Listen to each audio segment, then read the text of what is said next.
आपण पाहणार आहोत अमोल्ड केबलचं इन्सुलेशन रेजिस्टर टेस्ट करणे.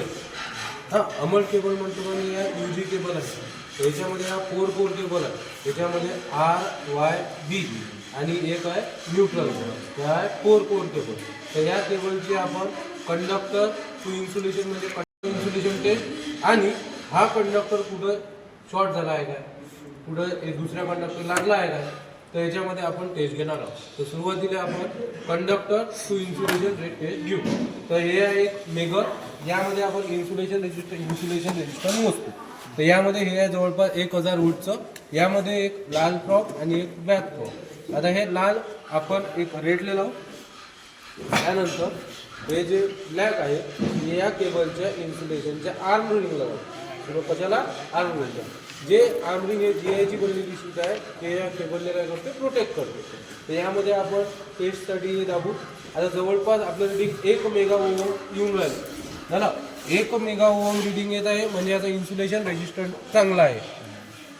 याचं जर रिडिंग किती आलं असतं, 0 आलं असतं, तर आपल्याला समजत असतं का हा कंडक्टर या इन्सुलेशन सोबत कुठेतरी कनेक्ट झाला आहे, म्हणजे या ठिकाणी शॉर्ट सर्किट आहे.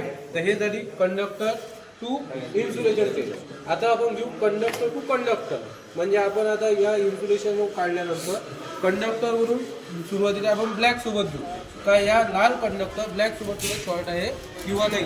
तर आपण यासाठी लावलं रिडिंग जवळपास 1 मेगा ओम रिडिंग दाखवलं मेकरनं. म्हणजे काय आहे का याचं दुसऱ्या केबलसोबत इन्सुलेशन चांगलं आहे, म्हणजे या कुठेतरी शॉर्ट नाही.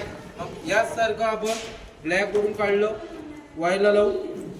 वायचं रिडिंग घेऊ जवळपास 1 मेगा ओम म्हणजे हा कुठं शॉर्ट आहे नाही. त्याचसोबत आपण बीला लावूया. हा कुठं शॉर्ट आहे नाही.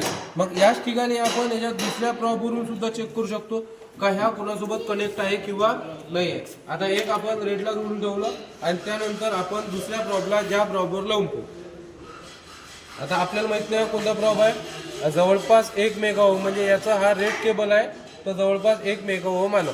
याचा जो सेम केबल राहील, आता आपण जवळपास निळ्याला जोडला आहे, जर या ठिकाणी जो ब्लू केबल राहील त्याचं रिडिंग किती राहील, 0. म्हणजे हा केबल कंटिन्युअली दर्शवत आहे. आणि अन्य केबल सोबत रिडिंग किती राहील, 1 मेगा ओम पेक्षा जास्त. तेव्हाच कुठं आपण असं समजू का हे केबल योग्य आहे.